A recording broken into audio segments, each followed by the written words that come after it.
Metal Greymon menang. Dah, yang ni 20 anniversary punya.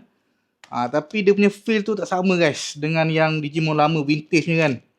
Sebab apa kan, yang ni dia tak boleh cheat. Korang kena jaga tu betul tau, baru boleh jadi dia punya ultimate tu. Beli sekadar untuk nak mengambil kenangan lah. Membeli kenangan guys. Okay.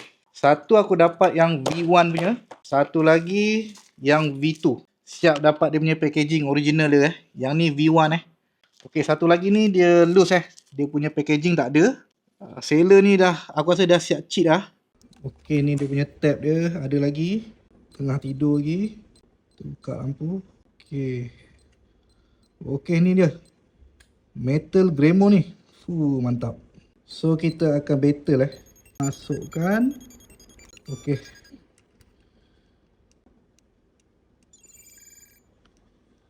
Yang atas kuasa love, bawah dia jenis apa tu?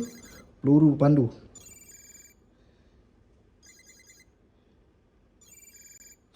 Metal Greymon menang. Okay, yang atas ni kalah. So ni dia, lepas battle tadi kita dah tengok kan. Metal Greymon mati walaupun menang. So pada korang yang nak menggamit kenangan kan, boleh dapatkan ni. Digimon besi 20 anniversary Budak-budak yang lama-lama 80-90 tu memang tahu barang ni.